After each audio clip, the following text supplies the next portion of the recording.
событию Рождества Христова, мы с каждым днем все ближе, поэтому будем молиться. Встали. Господи, благодарны Тебе, и сей день Ты даешь каждому из нас время благоприятное. Время, в которое мы можем, Господи, приходя, слышать Слово Твое, слышать наставление Твое, увещевание Твое, которое Ты говоришь Духом Святым, и которое Ты, Господи, хочешь, чтобы в наших сердцах, растворенно верою, сделало свое дело. Ты каждому из нас даешь то слово, в котором мы нуждаемся.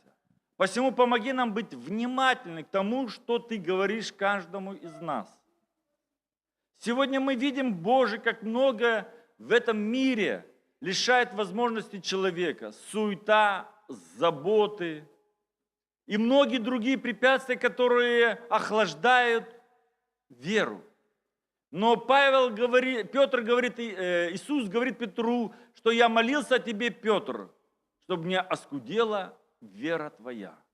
Сегодня мы также молим и просим Тебя, Господи, пусть наше общение и служение, и присутствие Твоего Духа сделают то, чтобы мы возрастали в вере, чтобы у нас умножилась вера, как тот бедный человек, обращаясь к Иисусу, сказал, умножь в нас веру. Боже, пусть действием Духа Святого и благодати Твоей произойдут те чудесные изменения и обновления, которые Ты посредством Своего Слова будешь совершать в каждом из нас. Я благодарю Тебя, Господи, за все сердца, за все души, за всех тех, которые сейчас, Господи, здесь на этом месте. Пусть Дух Святой наполнит и объемлет каждого из нас. Во имя Иисуса Христа. Аминь.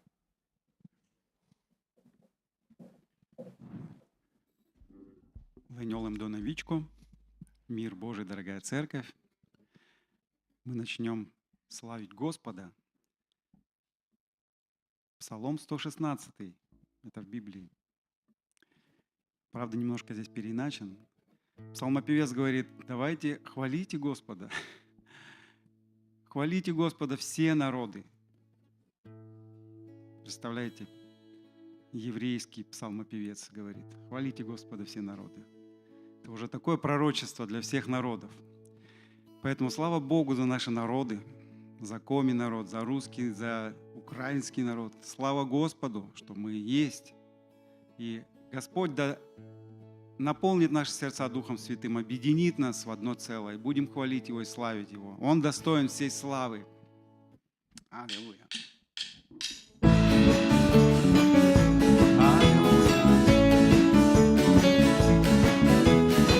Хвалите Господа, все народы, прославляйте Его, все племена.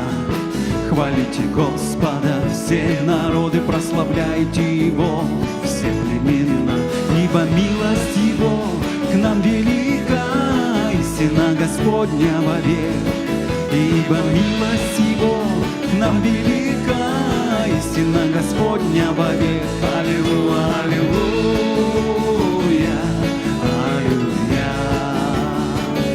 Аллилуйя, аллилуйя, аллилуйя, хвалите Господа, хвалите Господа, все народы, прославляйте Его, все племена.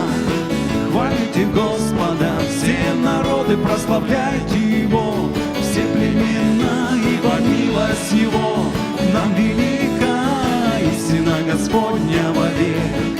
Ибо милость Его к нам велика, истина Господня вовек. Аллилуйя, аллилуйя, аллилуйя, аллилуйя, аллилуйя, аллилуйя, аллилуйя, аллилуйя, аллилуйя, аллилуйя. Господа, все народы, прославляйте Его, все племена. Хвалите Господа, все народы, прославляйте Его, все племена. Ибо милость милость Его к нам велика, истина Господня вовек. Ибо милость Его к нам велика, истина Господня вовек. Аллилуйя, аллилуйя,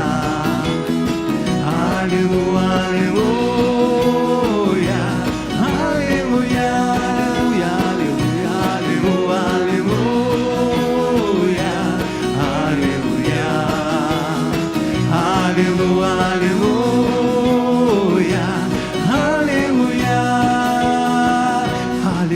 аллилуйя, аллилуйя, аллилуйя, аллилуйя, аллилуйя, аллилуйя,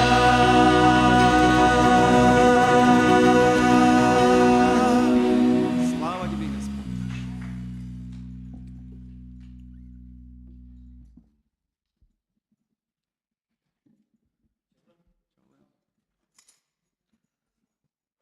Doamna Vicca, eu l-am vidět mene lidja vilkasišemiš, kere svilsa viledem. Kodjas šudaješ, Luka, vited, Matvei, vited glava, vited juru. Una jăză sagem bărin, Iisus, cais kere se da pukšis. Sidine matis čisne velečišjas. Iisus pondes veledne. Šudaješ lovne se korišjas. Однала нем енежу юралым. Шудаеш шокшисяс. Однаес шокшис паледасны. Шудаес рамяс. Однали вуджас кысем муыс. Шудаеш вешкед луннас пыткатчины кысисяс. Однаес пыткадасны. Шудаеш бур шелемаяс. Однали бур шелемжань вычасны. Шудаеш сыстем шелемаяс. Однае енме саджасны. Шудаеш йозес бурадышяс, однаес енли нупиен шуасным. Шудаеш вешкидлун высна вытлымаяс, одналы нем ене жив юралым. Ти шудаеш, ме высна капон тианас лёкадасны, вытлыны да быдногыс умылтыны суклялыны.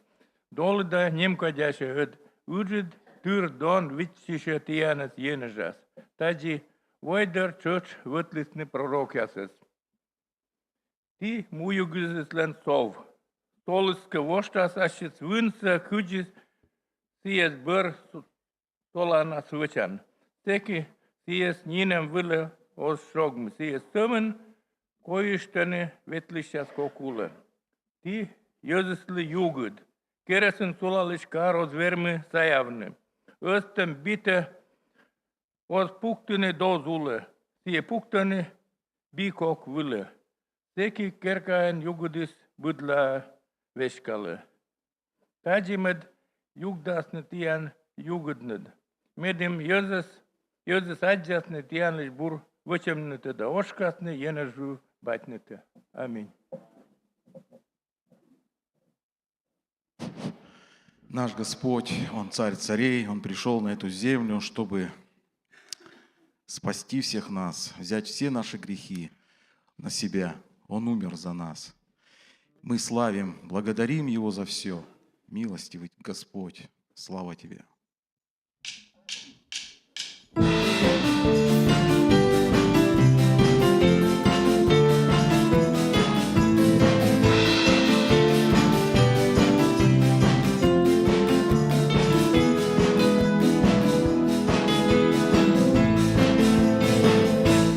Тот народ, который ходит во тьме, увидит Божий свет. Великая радость будет всем.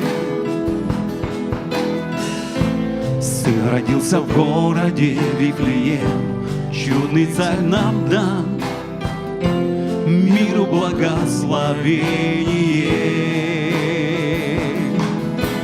Он Господь, Он царь царей, Он надежда и свет для людей.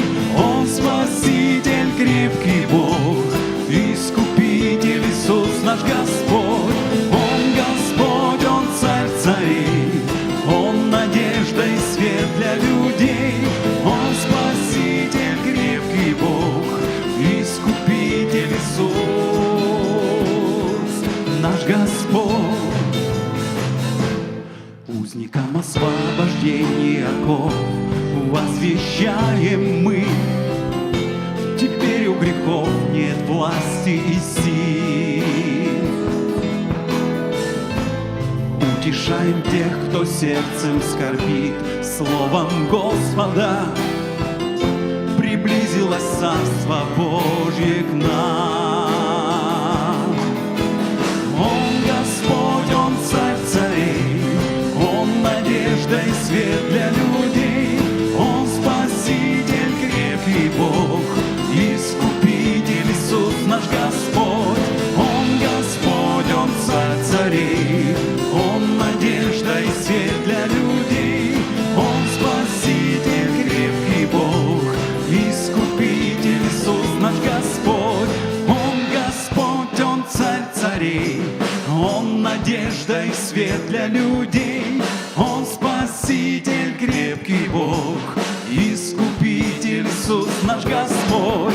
Он Господь, Он Царь царей, Он надежда и свет для людей, Он Спаситель, крепкий Бог, Искупитель Иисус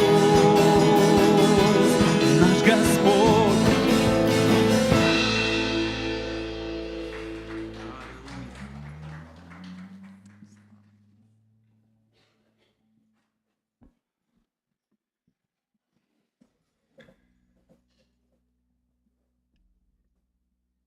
Доброе утро. Здравствуйте все. Прочитаем из Петра, с первого послания. Благословен Бог и Отец Господа нашего Иисуса Христа, по великой своей милости возродивший нас воскресением Иисуса Христа из мертвых к упованию живому, к наследству нетленному, чистому, неувядаемому, хранящемуся на небесах для вас. Силою Божию через веру соблюдаемых ко спасению, готовому открыться в последнее время. О сем радуйтесь, поскорбев теперь немного, если нужно, от различных искушений, дабы испытанная вера ваша оказалась драгоценнее гибнущего, хотя и огнем испытываемого золота, по хвале и чести и славе в явлении Иисуса Христа, которого не видя любите, и которого доселе не видя, но веруя в Него, радуйтесь с радостью неизреченную и преславную, достигая в конец верою вашу спасения душ. Аминь. Дорогой Небесный Отец, милостивый Господь, мы славим Тебя и благодарим Тебя за все Твои милости, которые Ты нам дал. Благодарим Тебя за силу, которая есть в нас. Благодарим Тебя за все подарки, которые Ты нам дал, Господь. Слава Тебе, благодарность Тебе вечная. Аминь.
Римлянам 1 глава, 19 и 20 стихи.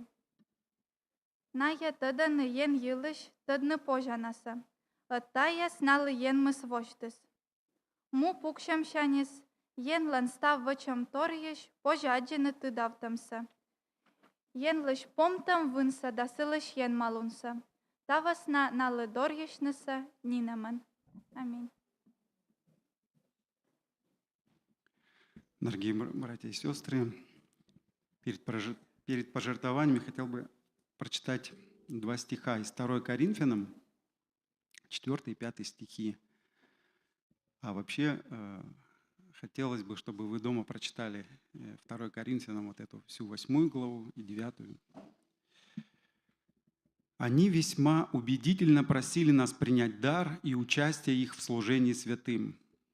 И не только то, чего мы надеялись, но они отдали самих себя, во-первых, Господу, потом и нам по воле Божьей. Я, конечно, эти стихи вырвал из контекста, но здесь очень просто. Вначале говорится о том, что они были нищи. И в прямом и переносном слове, наверное, до Бога блаженны нищие духом, да? И они были материально нищие. И поэтому апостол Павел, как пришел туда, обычно ничего не просил у них. Вот апостол Павел иногда кому-то заранее говорил приготовить, а у них ничего не просил. А они просили: прими наш дар. Мы тоже хотим участвовать в деле святых. И это тронуло апостола Павла, что он написал об этом нам. Так хотелось бы, чтобы нами управляла не закон, действительно, а любовь. Когда ты из любви что-то делаешь, тебе не надо ничего говорить. Дух Святой тебе сам подсказывает немножко, поднаправляет тебя. Поэтому пусть вас Господь благословит. Прочитайте дома еще раз эту 8 главу и увидите, какие были христиане, как они хотели быть участны в деле святых. А мы споем «Слава Господу». Дух Святой, в Тебе я нуждаюсь. Дух Святой, Тебя ожидаю. Прикоснись, мое сердце открыто. Наполняй своей силой и славой. Дух Святой, Тебе поклоняюсь пред Тобой, сердце смиряю. Прикоснись, мое сердце открыто. Наполняй своей силой и славой. Аллилуйя, аллилуйя. Ищу Тебя, Дух Святой. Аллилуйя, аллилуйя. Я так жажду встречи с Тобой. Дух Святой, Дух Святой, в Тебе я нуждаюсь. Дух Святой, Тебя ожидаю. Прикоснись, прикоснись, мое сердце открыто. Наполняй своей силой и славой. Аллилуйя, аллилуйя. Ищу Тебя, Дух Святой. Аллилуйя, аллилуйя. Я так жажду встречи с Тобой.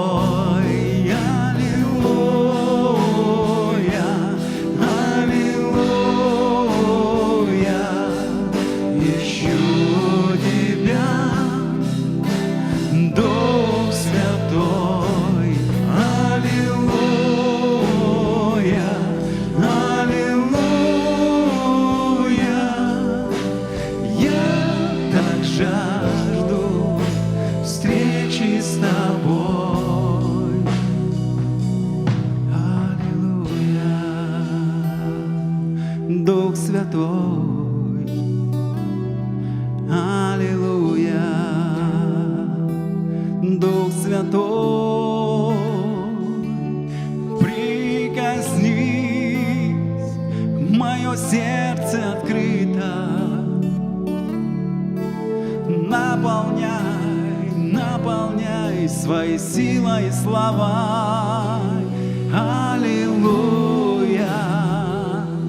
Дух Святой.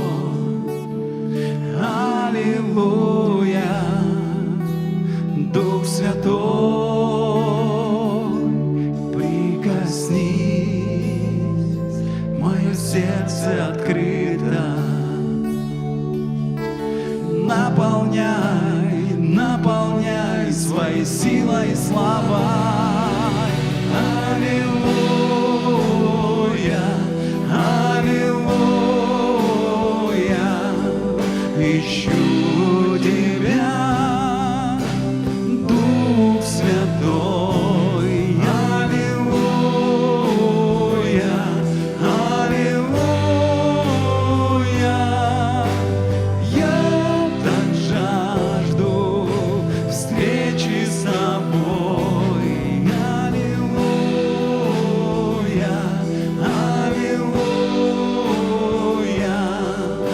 ищу Тебя, Дух Святой.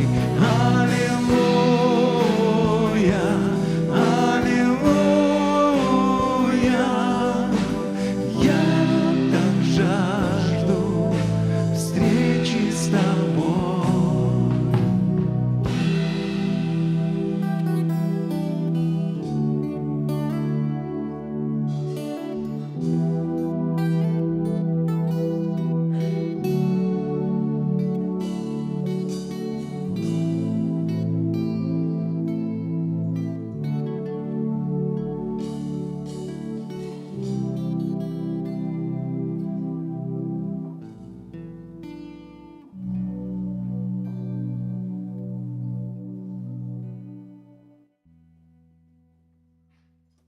Помолимся, дорогие братья и сестры.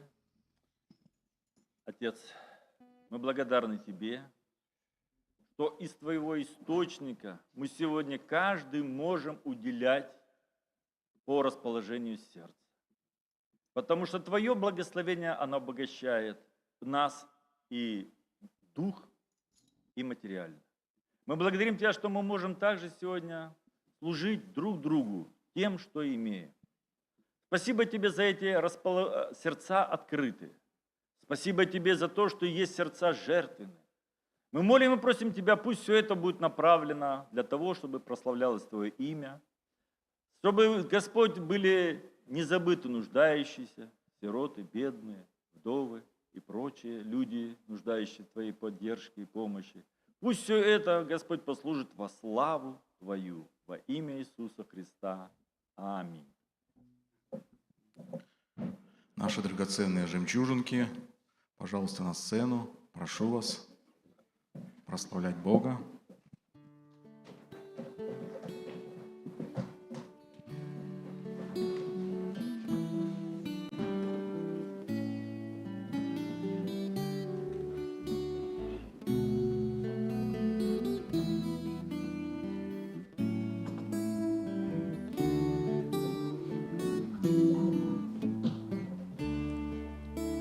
Знаешь ли ты, что Бог любит тебя? Знаешь ли ты, что Он ценит тебя? Знаешь ли ты, что ты жемчужина, жемчужина в руке Отца, Отца Небесного? Знаю я, что Бог любит меня, знаю я, что Бог ценит меня, знаю я, что я жемчужина, жемчужина в руке Отца, Отца Небесного. Знаешь ли ты, что Бог любит тебя? Знаешь ли ты, что Он ценит тебя? Знаешь ли ты, что ты жемчужина, жемчужина в руке Отца, Отца Небесного?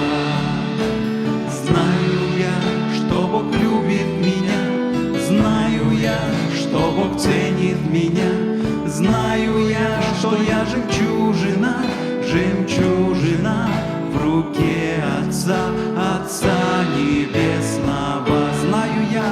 Знаю я, что Бог любит меня, знаю я, что Бог ценит меня, знаю я, что я жемчужина, жемчужина в руке Отца, Отца Небесного, Отца Небесного, Отца Небесного.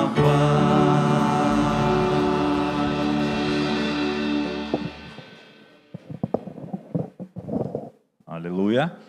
Я вот на днях был на детском собрании у Антона, в школьном, в новой школе, Пушкинская гимназия, шикарнейшая школа, скажу вам, прекраснейшее здание, прекрасные учителя. Что меня больше всего удивило, это отношение родителей к своим детям. Принцип родителей такой: школа – это и дом, и детский садик, и образовательное учреждение. Все должны делать классные руководители. Я послушал и посмотрел, а думаю, а родители, а вы для чего? Вот школа должна давать им и знания, школа давать им должна развлекательные мероприятия, школа давать им должно нравственное воспитание, школа должна их учить любить друг друга. А я думаю, а родители, а вы-то все переложили на школу, а сами что? А сами говорят, надо вызвать психолога, чтобы он их научил, как вести по отношению друг к другу. И я смотрю, что дети без надзора домашнего, дети без родительского внимания. Я хочу спросить у вас, дети, кто из вас скажет, что их любят, что вас любят ваши родители? Ну, вы поднимите руки, кто верит, что вас любят ваши... О, аллилуйя! Слава Богу! А кто поднимет руку, что вас любит Бог? О, аллилуйя! Слава Богу! Это очень важно, дорогие родители. Не оставляйте воспитание ваших детей и не перелагайте их на кого-то других. И церковь не заменит. Церковь может восполнить и какую-то помощь оказать. Но главное воспитание – это родители. Это ваш семейный такой очаг, который и не только словом, но и примером покажет вашим детям, как преодолевать трудности, как уметь разделять радость, как преодолевать искушения и разные обстоятельства в жизни. И я смотрю, сегодняшнее поколение, оно не готово к испытаниям не только к негативным, но и к положительным. Мы видим, как сегодня многие благословения, которые приходят людям, да, они извращают их сознание, извращают их пути, понимание людей. Люди начинают думать о себе высокомерно, гордо, надменно. То, что они получили, это не часть их заслуги, а то, что им было дано. И они не умеют правильно распорядиться. Заслуга наша в том, что у нас есть Господь Бог. Вот самое главное, дети, наша заслуга. Ну, у кого что есть сегодня, поделиться, пожалуйста, Маша. Кидай, Господу, дела Твои, и предприятия Твои совершатся. Иоанна 16. Молодец, молодец, умница. Ибо ныне родился Спаситель, который и есть Иисус Христос. Луки 2 глава, 11 стих. Аминь, молодцы. Ну, у кого еще есть? Ну, давай, ты молиться? Давай, молись. Отец Небесный, благослови тех, кто сегодня здесь есть, чтобы они все были рады, чтобы у них было все на радости, чтобы у всех было с работами все в порядке, с садиками, школами. Аминь. Ну вот у нас уже явные лидеры, правда, в церкви, среди молодежи есть, да? Молитвенники, проповедники, вот уже лидеры сразу, да, уже прослеживаются. Это очень прекрасно. Давайте помолимся. Господь, Ты дал нам это самое удивительное, самое чудное, то, что есть у каждого из нас. Это награда Тебя, это дети. И мы благодарны, что Ты дал нам, Господи Иисус, их. И мы можем, Господи, поделиться с тем откровением, с тем, Господь, познанием, которое Ты дал и вложил в наши сердца. Пусть наши сердца будут открыты и богаты любовью к ним. Пусть они в нас видят, Господи, тот идеал, который, Господи Иисус, Ты открыл нам, что мы могли быть теми проводниками любви и благодати Твоей, чтобы они ощущали своими сердцами. Подчас мы очень, Господи, сами по себе скудные. Помоги и нам, осознавая всю ответственность Божию, стремиться к тому, чтобы пребывать в должном состоянии, чтобы дети наши были, Господь, благословены нами через Иисуса Христа. Аминь. Пожалуйста, проходите.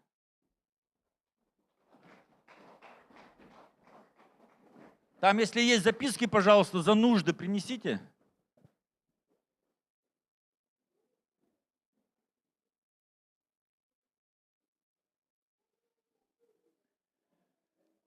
Там пока, значит, вот есть уже некоторые просьбы и молитвы за нужды.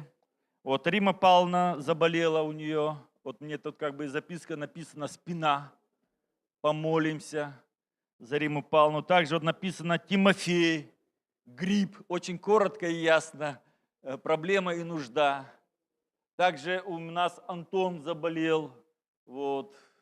Просим, прошу церковь также подвязаться. Может, еще какие есть нужды? Записок пока больше нет. Давайте помолимся за то, что вот высказано. Потом, может, еще вы поделитесь. Господь, Ты допускаешь немощи в жизни каждого из нас. Это время не самое лучшее, но и не самое плохое. Потому что в эти минуты Ты даешь нам понимать, как плоха болезнь, как неприятна она, сколько проблем, неудобств она причиняет. Но как прекрасно осознавать то, когда есть здоровое тело. И мы понимаем, что немощь, она лишает нас определенных возможностей. Но в этих определенных немощах мы имеем прекрасное время размышлять, думать, читать. Пусть, Господи, и это, Господи, время, в котором мы находимся, может, не самое лучшее, но даст нам возможность, Господи, услышать Твой голос. И пусть в этом, Господи, придет то откровение, в котором каждый из нас нуждается. То слово может быть ободрение, наставление, увещевание, а может и обличение. И Ты, Господи, видишь, что все мы немощны.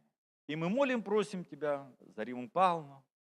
Господи, а врачу исцели ее спину. Пусть всякая немощь, пусть всякий недуг оставит ее в сие мгновение, в сей момент по молитве народа Твоего. Боже, пусть придет исцеление, Господи, к Тимофею и Антону от этих немощей гриппа. Боже, а врачу исцели по благодати Твоей. Все, что мы можем сегодня, Господи, подвязаться, Господь, за их, молить Тебя о милости к ним во имя Иисуса Христа. Аминь. Вот еще у сестры Надежды. Еще что-то.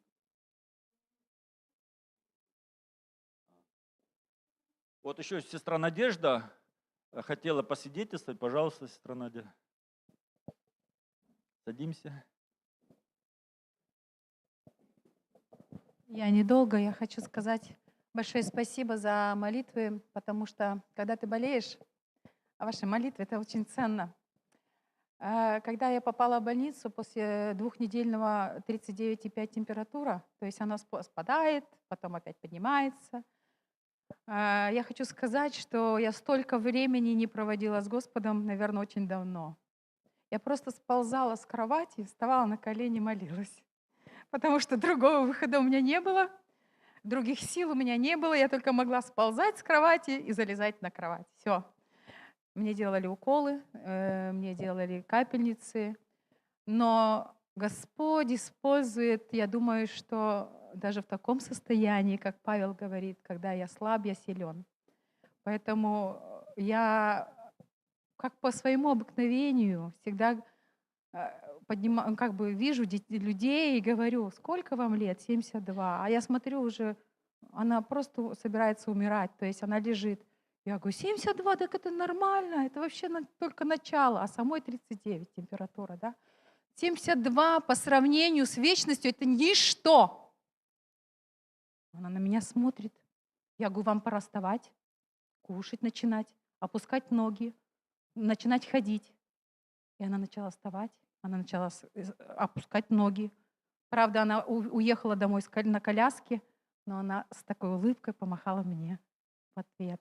То есть мы с ней общались, да, в палате.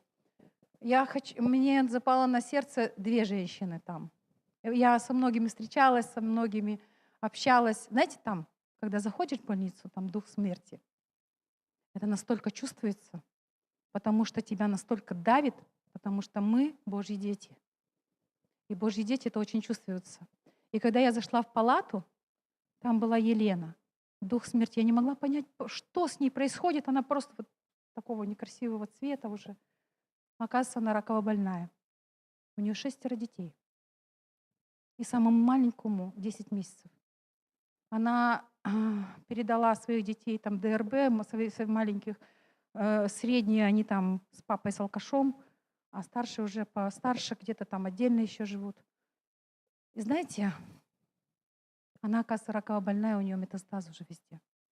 Она уже приняла 7 химий, и которые не подошли. Я вообще такого просто была в шоке, почему не подошло. Я ей говорю, не делай больше химию, потому что оно тебя разрушает. Господь только Христос. Она начинает кашлять, я возле нее, я говорю, может, тебя помассажировать? Она говорит, нет, я молюсь, она успокаивается, на полночи она успокаивается, перестает кашлять. Но знаете, что меня поразило? Человек может быть одной ногой, а может уже 2, уже на том свете, можно сказать, да? Но она думает о деньгах. Сколько денег она дала своим детям. Сколько денег отобрал у них алкаш папа. Почему вы ему дали? Почему вот так? Почему этот... И знаете, я 3 дня лежала, у меня 39 температура, и мне просто хотелось сказать, заткнись. Мне настолько было это противно. Я говорю, неужели это ценность нашей жизни? Господи, неужели за 3 дня ты даже не спросила, что твои дети ели? И тут же Дух Святой ответил. Она тут же спрашивает, Кирилл, что ты ел сегодня? Представляете? Дух Святой и тут же и напомнил, что нужно спросить о детях. Я когда своим детям звоню, когда я им отвечаю, я им говорю, конечно же, она это слышит, потому что все в одной палате и рядом лежим. Мариам, я тебя люблю, я тебя очень люблю, ты самая драгоценная моя. Виктория, я так скучаю без тебя. Потом, мне надо немножко побыть здесь. Не скучай, не плачьте без меня, все будет хорошо. И тут у нее смягчилось сердце. И она говорит, Бог меня не любит. Я говорю, Бог тебя не любит? Тебе Он дал жизнь, 6 детей, и ты говоришь это?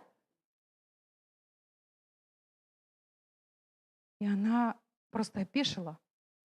Она не знала, что мне ответить. Проси у Бога здоровья. Проси у Бога жизни, и будет тебе жизнь. Я не знаю, ее выписали, не выписали, но ее в хирургию перевели. 2 девочка, мы приехали на ЭКГ. Вчера я была сидячая, сегодня ходячая. А мне же хочется со всеми поговорить. Мне же сказать, что слава Богу, сегодня мы живы, здоровы. У одной женщины просто, как это, простыня на ЭКГ пришли, и простыня, она красивая такая, с птичками. Думаю, как сказать, что сказать? Говорю, у вас такая простынка красивая, с птичками, такая радостная. Он говорит, а что радостно-то? Я болею, это болею. Девочка там с циррозом печени сидит. Говорю, радостная? Конечно. Я сегодня проснулась, я в разуме.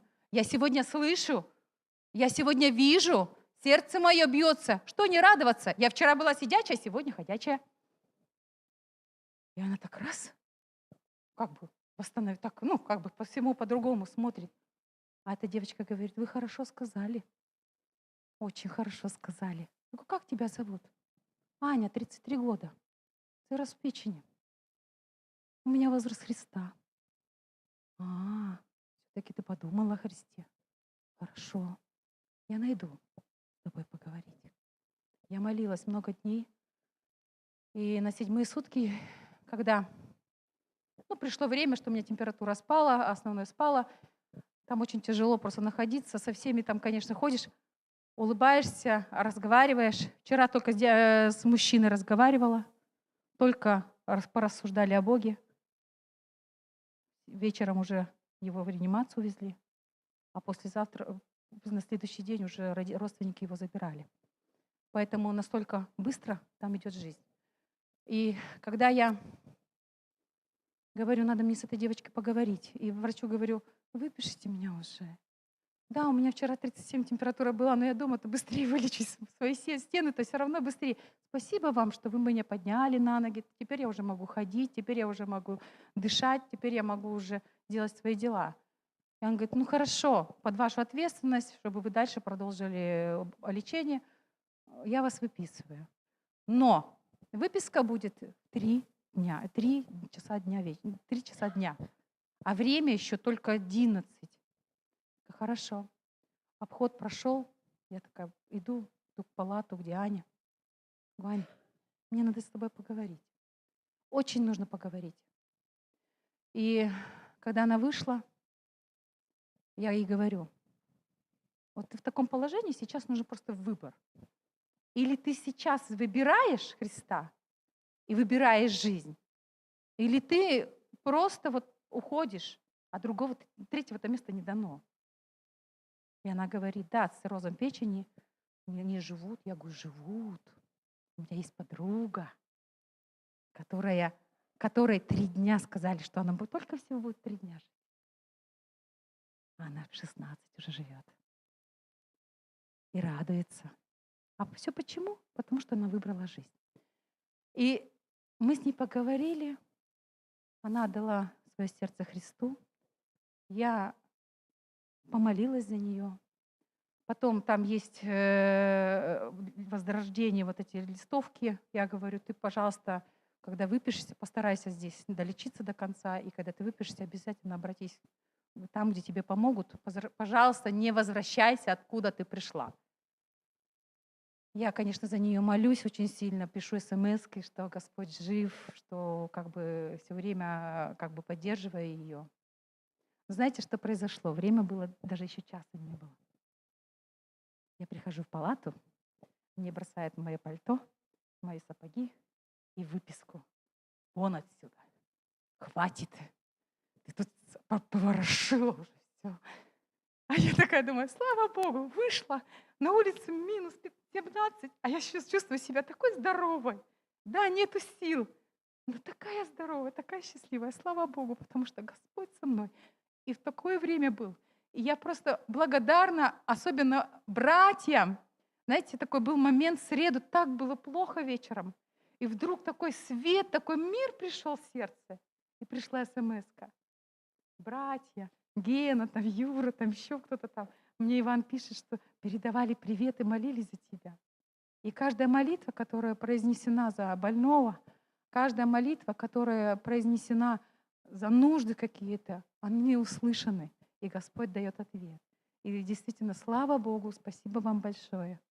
Молитесь о девочке Ане и Елене, которые действительно, эти 2 человека, которые очень нуждаются в Господе. Очень нуждаются. Спасибо. Слава Богу. Свидетельствовать. Я просто хочу тоже сказать большое спасибо, потому что это время я тоже приболела, и казалось, что никакого исцеления нет, но, как и Надежда сказала, что сползаешь с кровати, начинаешь молиться. И это время действительно было благоприятно для меня, потому что я читала, молилась, пела, провозглашала, не могла петь, но я без голоса включала компьютер, начинала петь, и все было как будто вроде бы после того, как провозглашаешь, попаешь вроде бы легче, потому что опять ложишься в кровать, опять вроде бы без сил. Но слава Богу тоже за молитвы ваши, потому что вы молились. И в среду я ходила в больницу, и мне сказали, что у тебя идеальные анализы. Я говорю, хорошо, я принимаю. Только чуть-чуть низкий гемоглобин. И когда брали на тест, когда приглашала я домой, скорую, мне брали тест, говорит, нет, это не коронавирус, это просто, говорит, у вас свиной грипп. Я говорю, такое. Я говорю, ну хорошо, ладно, пусть будет так. Вот. Но я действительно была удивлена, что действительно Господь так делает такую свою работу. Потому что я просила здоровья, что Господь исцелил. Господь дал мне свой огонь, и чтобы Он исцелил меня своим огнем, чтобы ничего плохого во мне ничего не осталось. Ничего. Чтобы каждая клетка получила исцеление от Него. И слава Богу, анализы показали, что я исцелена. Спасибо Господу. Сколько прекрасных свидетельств. Я одно место прочитаю, и скоро мы будем уже слушать проповедь. Я прочитаю вам Экклесиаста, 7 глава, 4 стих. Экклесиаст пишет: «Сердце мудрых в доме плача, а сердце глупых в доме веселья». Вот я бы хотел кратенько тут немножечко, несколько минут, ваше внимание заострить. Что такое дом веселья? Мы видим, что Писание не против того, чтобы народ Божий радовался, имел какие-то мероприятия, где можно было находить покой, веселье. Нет. Но есть образ жизни, понимаете? Есть мероприятия, да? А есть образ жизни. Это две разные вещи. Мы должны их понимать. А образ жизни – это постоянно искать развлечения, развлекательное мышление. Постоянно себя только находить в том, где всегда весело и хорошо и прекрасно. И мы видим сегодня, мир в этом очень сильно, как бы сказать, заострил свое внимание. Чисто развлекательный контент. А что Бог говорит? Вот такое состояние сердца говорит о твоем состоянии. Это глупое состояние. Почему? Потому что все это проходящее. Все это, как бы сказать, пока ты силен, молод. Но приходит, написано, что зной, и трава что делает? Вянет. Так и плоть человеческая. И вот то, что мы слышали, свидетельства немощи, они как раз и говорят о том, что сердце-то мудрых где? Мудрые там находятся, где немощь, где слабость, там, где льются слезы, там, где люди делятся друг с другу и помогают друг другу. Дом плача – это не дом скорби, понимаете? Хотя отчасти может и так. Но сердце мудрых там. Почему? Потому что если ты научишься сопереживать другим, будешь понимать, как тяжело, то есть сопереживать себе, ты будешь уметь сопереживать и другим. И вот мы слышали свидетельства, а свидетельств такое много. Одна сестра говорила, я слышал, вот она свидетельство мне говорит, молила все Господа, Господи, нету времени читать Библию, ну нету. И дела, и внуки, и сад, и церковь, и кругом одни заботы, хлопоты, а почитать Твое Слово некогда. И молилась, и говорит, все, Господи, Господи, дай мне время. Ну, Господь дал, раз человек просит, Господь дал, заболела. Я навещаю ее, прихожу, беседу с ней. Она говорит, я говорю, что ты делаешь? Говорит, так я просила у Господа, говорит, читать Библию. Целыми днями лежу, читаю теперь, говорит. Вот, говорит, просила, Господь дал, говорит, время для чтения. Так что болезнь сама по себе неприятна, но полезна иногда для нашего сердца. Сегодня у нас будет проповедовать брат Мирослав. У него есть слово. Брат Мирослав, пожалуйста, проходи.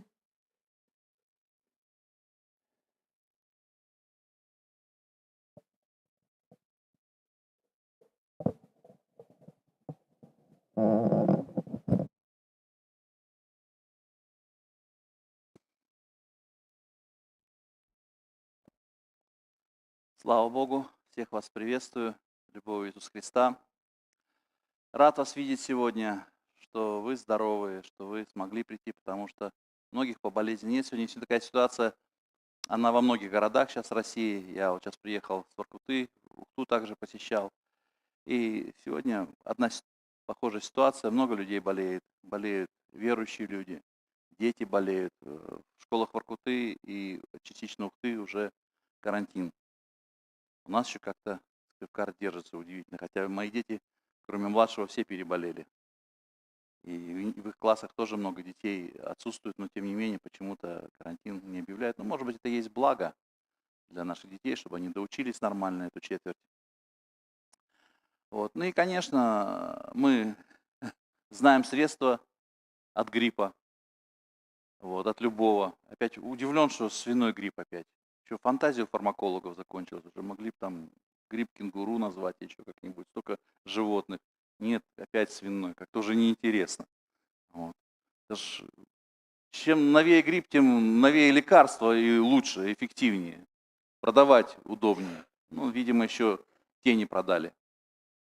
Вот. Но, слава Богу, у нас есть молитва, и сегодня просили помолиться. Давайте мы встанем на ноги, помолимся за Аню, за Лену. И у меня тоже есть несколько имен, за которые я попросил бы молиться. По-прежнему прошу молиться за брата Виктора Нагорного. У него рак желудка, метастазы в печени. И он не унывает, он не делает пока химиотерапию, хотя и проходит анализы. Вот. Но надеется на Божие исцеление. У него упование такое, что если он угоден Господу, еще он нужен на земле, то пусть Господь исцелит, потому что мы знаем много свидетельств, когда Господь исцелял и от рака, и от худших болезней, каких-то редких болезней. Сегодня также в больницу попал пастырь Троицко-Печорска, вот, Сергей Игнатов. Прошу помолиться за него, лежит у нас в кардиологии здесь в центре. Вот, что-то с сердцем определяют тоже. Вот. Также 2 операции перенес на днях пастор с Прилузского района, с Обьячева, Ульянов Алексей. Но сейчас какие-то ухудшения после операции у него, тоже обратился к врачам. Прошу тоже помолиться. Вот. Ну и за всех больных, которых еще, может быть, не назвали, а в семьях их хватает. Вот у меня еще Стефан на больничном, чтобы тоже уже закончил свое лечение, вышел в школу. Вот. Я, честно говоря, сестры, братья, тоже, когда поехал в эту поездку длительную, дети заболели дома, и у самого что-то там першение какое-то в горле. Думал, вот не разболеться бы. Ну, гнал от себя эти мысли, этот страх, потому что я знаю, что страх – это всегда союзник болезней и всех проблем, которых боишься. Поэтому надо, прежде всего, отгонять от себя эти вещи. И слава Богу, я благодарю, что я приехал и жил в семье нового пастора нашего, избрали пастором в церкви Володю Бондаренко. И жил в их семье, и он заболел буквально на тот день, как я приехал. Срубился с температурой, я думаю, вот тена. Я вроде там избежал, сюда приехал. Но слава Богу, друзья, я жил не в семье, и тоже Господь миловал. Вот я сегодня, еще думаю, 18-го пастор попросил проповедовать. Я сейчас разболеюсь, вот подведу всех. Вот. Слава Богу, друзья. Хотел поблагодарить Господа, что вот почему-то вот кого-то хранит, кому-то допускает, вот по своему просто, вот, не знаю, ведению. Но молимся. Господь, сегодня много говорилось о том, Господи Отче, что иногда кому-то, может быть, и нужны болезни. Я считаю, что они никому не нужны, Господь. Это не полезно для нас, Господь Божий Бог, мой Отец. Чтобы мы не разочаровывались, Господь Божий, чтобы мы, Господи, не стенали, Господь Божий, не переживали, не докучали кому-то, Господи Отче. Я противник болезни, Отец. И спасибо, Господи, спасибо, что и в этот раз, Господь Бог мой, Ты уберег меня, Отец. Но даже если случается такое, Господи, спасибо, что мы знаем средства от всех болезней, Господь Божий Отче. Наша молитва к Тебе, наше общение с Тобою, Господь Бог мой Отец. И наша вера, Господь Бог мой Отец, потому что она победила мир, и она может победить любую болезнь, Господь Божий. И сегодня помоги, Господь, моим братьям, которые оказались в сложной ситуации, болезненный Отец, с тяжелыми заболеваниями, Господь Божий Отче. Помоги им действительно верою исцелиться от рака, верою исцелиться от сердечных заболеваний, Господь Божий Бог мой, верою исцелиться от цирроза печени, как мы сегодня слышали, Господь Бог мой, верою исцелиться, Господь Божий, от каких-то желудочных язв, Господь Божий, во имя Иисуса Христа. Я прошу, Господь Божий, за тех, кого назвал поименно до этого, Господь Божий Бог мой, я молюсь, Господь Божий Бог мой, чтобы эти люди, эти сестры, эти братья, Господь, эти женщины, Отец, исцелены были милостью Твоей, Твоей любовью и благодаря вере, которая есть в нас. Во имя Господа Иисуса Христа. Аминь. Слава Богу. Присаживайтесь, пожалуйста. Извините, что мне приходится вами манипулировать. Встаньте, присядьте. Вот. Сейчас у нас период, когда мы рассуждаем о Рождестве. Вот, и уже не первое воскресенье как бы говорим о рождении Иисуса Христа, о значении. И меня тоже как бы попросили не уклоняться от этой темы. Вот. А я страсть как не люблю заказные темы. Вот правда, не люблю, когда просят меня о чем-то конкретном проповедовать. Вот не умею. Потому что Бог полагает на сердце совсем другие вещи, вот, о которых хочется поговорить. Но, тем не менее, хочется быть послушным и благодарным пастору, который все-таки удостоил слова. Вот. И я хотел бы сегодня порассуждать с вами, вот, но не столько, может быть, о Рождестве Христовом, как о людях, которые с ним связаны. Мне всегда были интересны личности, которым Бог доверил Христа. Мне они и сегодня интересны, потому что это мы с вами. Я называю нас христоносцами. Вот такое, может быть, слово для вас чуждое. Но правда, мы носители Христа в себе. Об этом Писание говорит. Я ничего нового здесь не произнес. Вот и мне всегда вы интересны. Но более интересны вот те люди, кому Бог доверил маленького Христа, младенца, потому что о нем больше попечения требуется, чем о ком-то взрослом, да? Ну, согласитесь, что мы своего ребенка, если бы куда-то уезжали, если вот как Надя вынуждена была лечь в больницу, отсутствовать, мы бы доверили наилучшим попечителям, искали бы самых-самых. Вот. Не отдали бы первому встречному или людям, о которых бы знали, что они беспечные или какие-то неправильные. Но кому Бог доверил Иисуса Христа? И у меня был ряд проповедей в прошлые года, я рассуждал о Марии, о Иосифе, о мудрецах, о пастухах, там, о всех, кто связан с этим событием. И я всегда так возвышенно о них говорил, приводил лучшие качества этих людей, благодаря которым Бог доверил Христа этим людям. Сегодня, друзья, я вот под другим углом хотел бы взглянуть на все это. Вот, и на нас с вами. И порассуждать.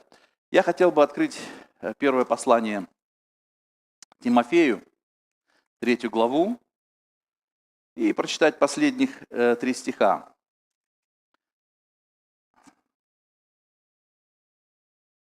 С 14 по 16. «Сие пишу тебе, надеясь вскоре прийти к тебе, чтобы, если замедлю, ты знал, как должно поступать в Доме Божьем, который есть церковь Бога Живого, столб и утверждение истины. И беспрекословно.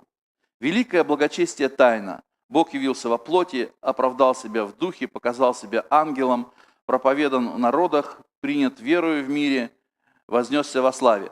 Ну, на самом деле, этот 16 стих, он вообще, как бы я хоть и пытался его вот как-то в контекст сунуть, но он вообще выпадает из контекста, и Павел ни с того ни с сего вдруг заявляет перед тем, как дав наставление, и дав объяснение, почему он хотел дать наставление, вдруг говорит, вот 16 стих, «И беспрекословно великое благочестие тайна. Бог явился во плоти, оправдал себя в духе, показал себя ангелом, проповедом в народах, принят верою в мире, вознесся во славе».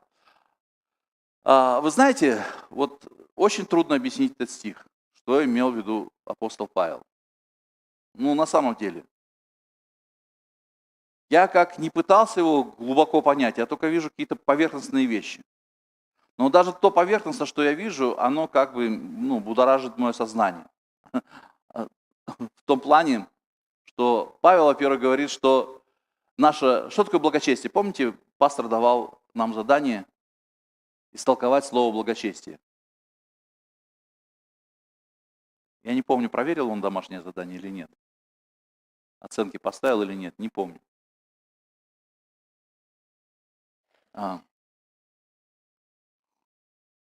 Не хотелось бы сейчас заниматься его работой, проверять домашнее задание. Но я скажу, что говорят переводчики. Я посмотрел несколько переводов, где это слово благочестие переводится. В общем плане это богопочитание, благочестие. Оно переводится как богопочитание. Вот удивительно. Я, может быть, какие-то другие свои определения давал, когда выполнял это домашнее задание. Но вот переводчики говорят, что это богопочитание. И апостол Павел говорит, что и без всяких слов, беспрекословно, без всяких слов есть великая тайна нашего богопочитания. И он приводит перечень вещей, которые составляют эту тайну. А знаете, почему тайна? Потому что мир не понимает, почему мы верим, потому что то, что он дальше приводит, это безумие вообще в глазах этого мира. Это безумие.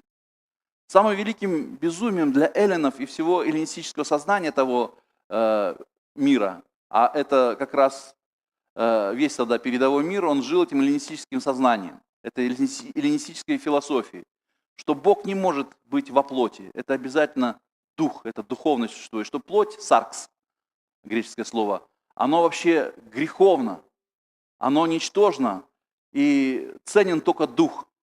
И плоть ничего не значит в духовных сказаниях, но только дух.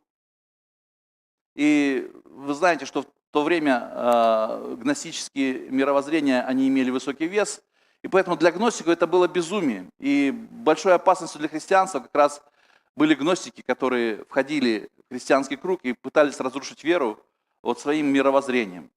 И было очень распространено такое видение, внесенное гностиками и другими лжеучителями, что Иисус не являлся во плоти.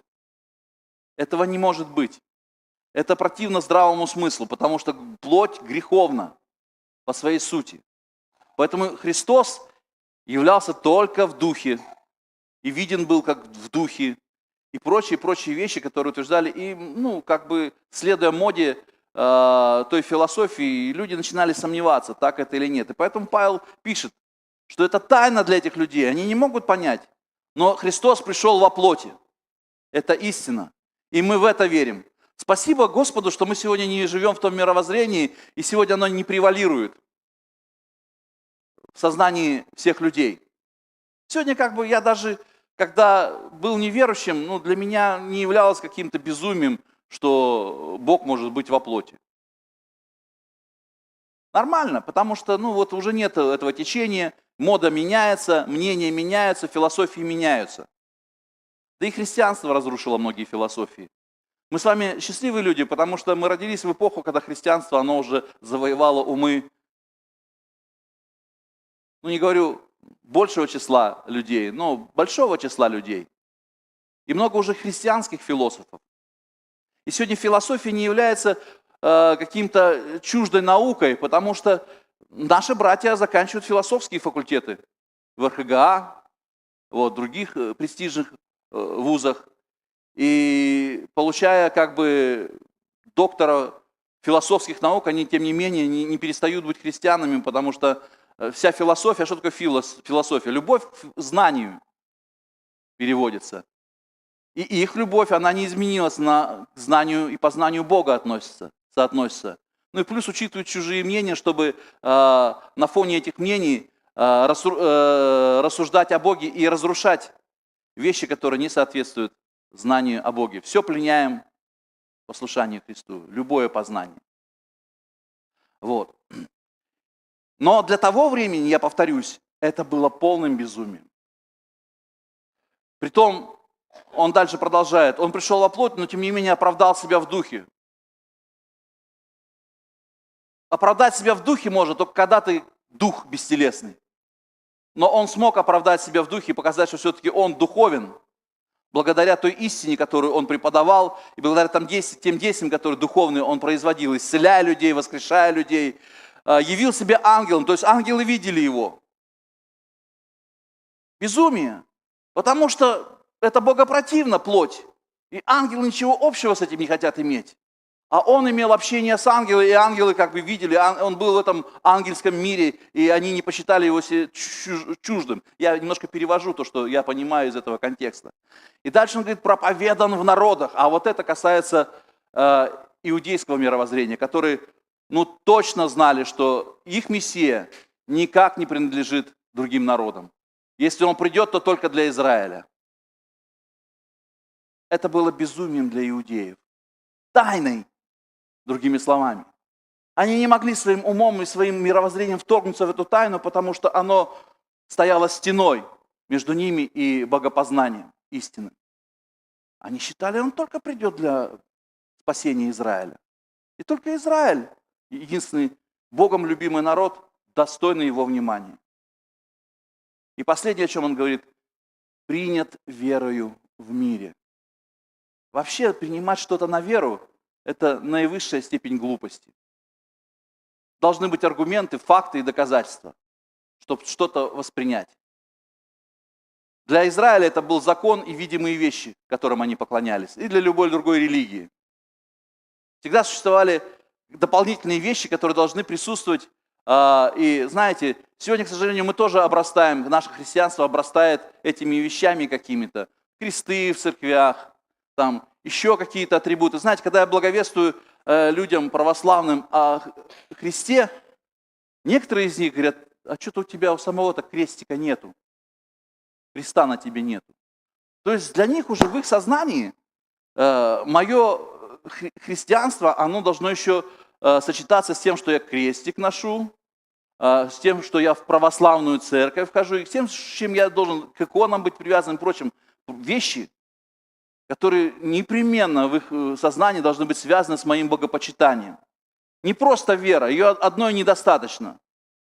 Должны быть еще какие-то видимые вещи, которые подтверждают мою веру и служат моей вере. И это тоже безумие для этого мира. Потому апостол Павел говорит, это великая тайна, наша вера. И вот мы сегодня приходим к тому моменту, да, который непосредственно связан с Иисусом Христом, Его воплощение. Ну, действительно, друзья, даже нам сегодня, ученым людям, очень трудно доказать и рассказать, как это Дух нашел на Деву Марию, осенил ее, такое слово, само слово непонятное, и она зачала, и притом родила. И вот вокруг вот этой тайны и в те времена, и в последующие строилось много домыслов, и много отрицаний, и много, скажем, отторжений, отвержений. Но в том-то и радость наша, что вот мы с вами, мы вообще приняли эту тайну, мы в нее поверили, у нас не оказалось никаких преград в этом. Вот мы, как написано, безумные Христа ради, уверовав в эту истину. И все остальное, то, что я перечислил. Потому что мы и сами веру это приняли. И вот сегодня я, друзья, хочу рассмотреть этих крестоносцев того времени. Марию, Иосифа, прочих и нас с вами, нынешних. Представьте, если бы Мария, она была обычной девушкой, которую заботит мнение других. Вы знаете, все женщины на земле, они все равно думают о том, что скажут люди. Сегодня жена полчаса спорила со мной по поводу моей одежды. Вот просто убеждала, чтобы я не одевал эти старые джинсы и этот дедушкин пиджак цвета детской неожиданности, потому что, ты же перед людьми будешь стоять. А вот именно сегодня мне хотелось вот так по-дурацки максимально выглядеть. Не знаю почему. И я все ее аргументы отверг, я оделся так, как захотел. Но я понимаю, что вот в ней живет это женское, что скажут другие, как на тебя посмотрят люди. Это же и обо мне подумают не так. Вот мнение других, оно важно. И с этим трудно спорить, и трудно это переломить через колено. Да и не пытайтесь. Это часть нашего естества. Но, друзья, именно те люди, которых меньше всего это заботит, они становятся сегодня крестоносцами и верующими людьми. Потому что Дева Мария, она не посчиталась мнением других. Слушайте, на самом деле, что скажут люди, если узнают, что я зачала от Духа Святого? Скажут, что я безумная. Простите, слово «дура» и «дурак» будет сегодня очень часто звучать. Дети, простите заранее, потому что дома мы отучаем вас от этих слов, а здесь за кафедрой эти слова будут звучать для того, чтобы, немножко окрасить эту проповедь, чтобы она запомнилась. Она могла подумать, я как дура буду среди всех. Мужа не познала, родила, да еще и людям втираю, извините за это слово, что Дух Святой на меня нашел, осенил меня, и я в чреве зачала от Духа Святого. Но кто в это поверит? Я думаю, что у любого другого человека было бы много борений перед тем, как принять какое-то решение. Но заметьте, я не буду сегодня этот текст читать, вы его знаете наизусть. Просто не тратить на это время в надежде, что все вы читаете Библию, и уже это слово точно о Рождестве Христовом вам известно. Но смотрите, она буквально в считанные секунды приняла решение. Она сказала: да будет рабе твоей по слову твоему, ангел. Похоже, она вообще не задумывалась о том, что подумают другие, что мама с папой скажут. Потому что это первый удар по ним. А мы всегда думаем о маме с папой, как наше поведение отразится на наших родителей. Ну, если мы хорошие дети. Как наше поведение, наши поступки отразятся на нашей семье. Что это повлечет за собой. Но, знаете, у нее, похоже, вообще не возник этот вопрос. А почему? А потому что явился ангел, Божий посланник. И то, что он сказал, гораздо важнее всего того, что скажут люди, потому что он пришел от Бога. И вслух произнес Божью волю о ней. И вот это главное. И во все времена, и тогда, и сегодня, люди, которые Божью волю воспринимают как главную, они будут успешны. Они будут успешными христианами. Потому что мы никогда не угодим людям этого мира, как бы мы ни старались. Как бы мы ни старались, я об этом немножко позже расскажу и приведу примеры. Я хочу сегодня на Иосифа посмотреть. Я всегда говорю о нем как о самом, наивысшем персонаже Нового Завета для мужчин, как пример для мужчин. Я восхищаюсь Иосифом. Но если посмотреть мирскими глазами на него, то он как дурак вообще выглядел в тот момент. Ну, как дурак. Друзья сказали: о, лошара, блудницу принял. Ведь они понимали, что произошло. Вы знаете, что долгие годы еще люди говорили о Марии как о блуднице, но которую покрыл своим авторитетом Иосиф. Он принял ее. Несмотря на то, что говорили другие люди, что подозревали другие люди, пусть не сразу, но Иосиф принял ее, когда, возможно, уже и живот был виден. Мы не знаем, какой период это произошло. Но, возможно, когда эта тайна уже стала явна всем, и кто-то уже за камни пытался взяться, он принял ее, чтобы прикрыть ее. Чтобы на себя взять весь позор, потому что кто-то подумал: значит, Иосиф сам в этом поучаствовал. А вот в чем вопрос. Тогда он грешник. Раз уж принял, это его дело. Раз уж он не решил побить ее камнями, а сам это его дело. И никто не поднял руки на Марию в тот момент. Великий поступок совершил Иосиф. И знаете почему? Да все по той же причине. Ему явился во сне ангел и сказал: Иосиф, не бойся принять Марию, потому что рожденный от нее святым наречется. Он принял Божью волю, Божье мнение, Божье решение, превыше решений человеческих, превыше того, что скажут, превыше того, как он будет выглядеть в глазах других. Осуждений, поверьте, было очень много вокруг него. И, наверное, эта семейка, святая чета, да, она вообще сторонилась людей, мне так кажется. Чтобы не слышать многие вопросы, не слышать многие мнения и многие рассуждения. Представьте жить в такой среде, но тем не менее они жили. И я иногда думаю, может быть, одной из причин, по которой они переселились, было как раз то, что они устали от этих навязчивых мнений родственников, друзей, знакомых, соседей, от этих пересудов, которые так или иначе до них доходили. Им хотелось жить в свободе от чужих мнений и только прислушиваться к Божьему мнению. Нам иногда это очень мешает, этот фон, который фонит постоянно, чтобы сосредоточиться на Боге. Поэтому люди советуют уединиться для общения с Богом. Куда-то поехать, на какую-то гору, в какой-то келье. Уединиться, чтобы не фонило. Чужие мнения, чужие суждения, которые всегда будут противоречить Божьему, которые сродни греческой философии и прочему человеческому мировоззрению. Я могу рассуждать дальше о тех же мудрецах.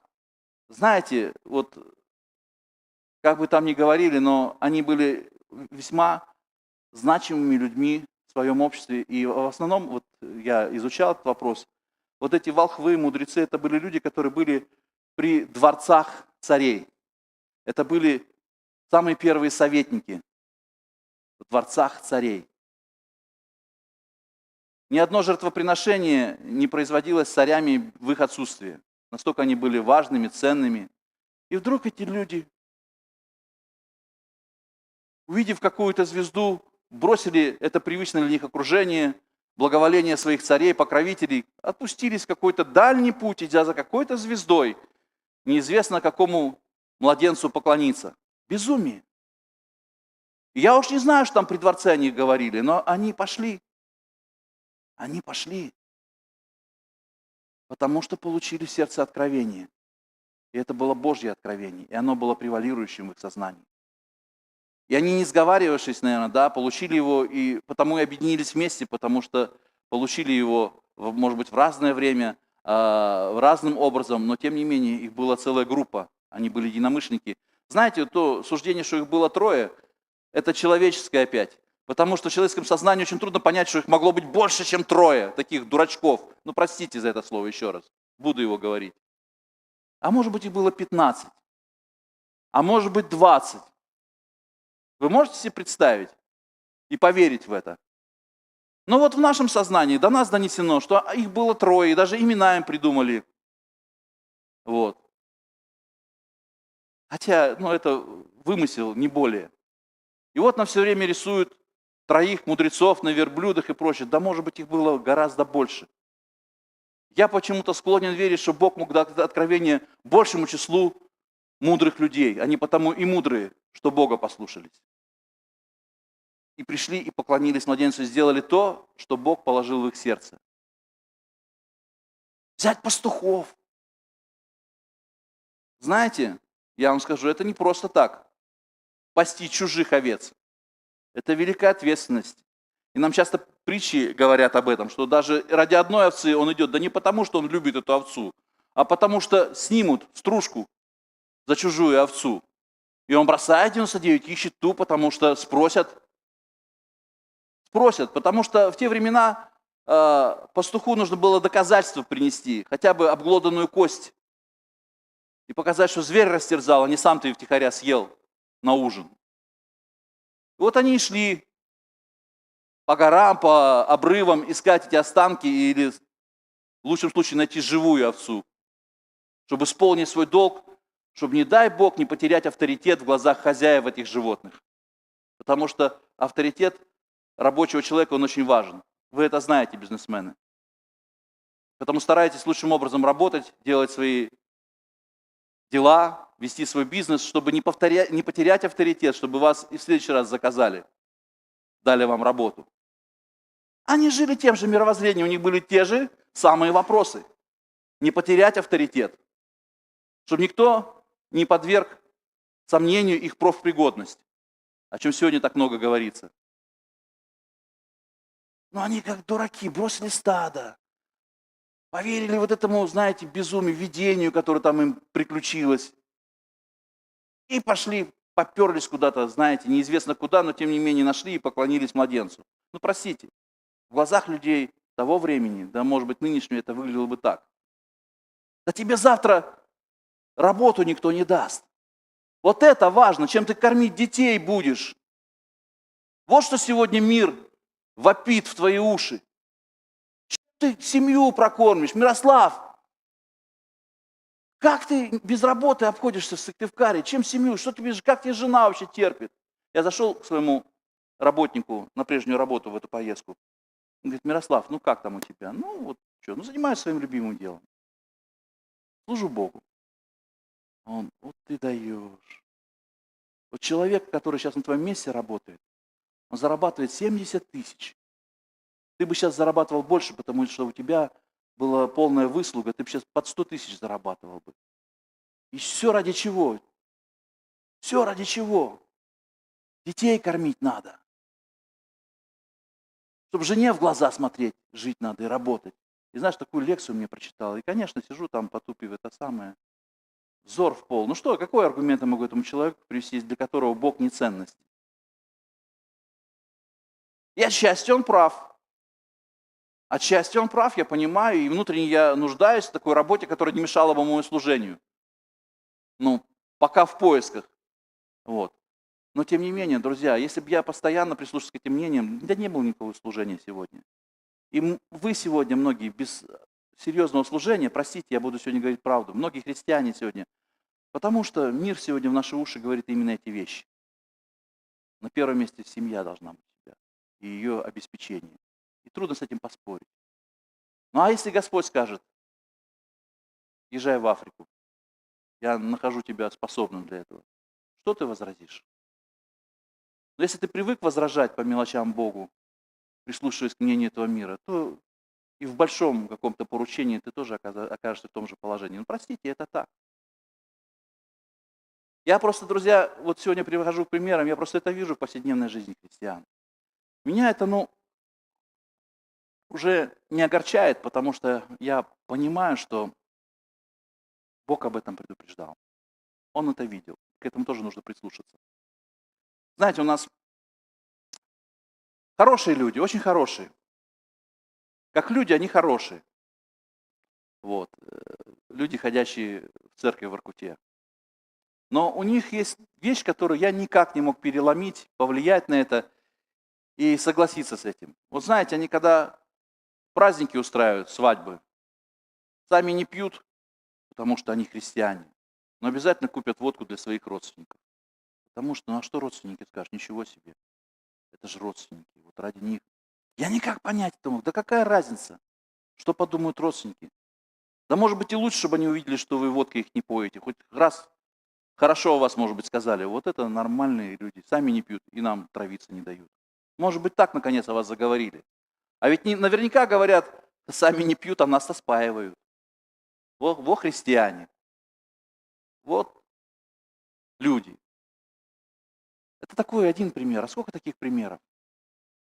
Когда в следовании за модой или за чужим мнением, или для того, чтобы не выделяться перед другими, мы пасуем перед тем, что говорит Господь. Да вот простой пример, друзья. Наши дети. Вот это яркий пример для нас. Они стремятся одеваться так, как одеваются все их сверстники. И просят купить нас именно те вещи, которые носят. Знаете, у меня сын говорит, вот купи, папа, куртку, на которой написано North Face.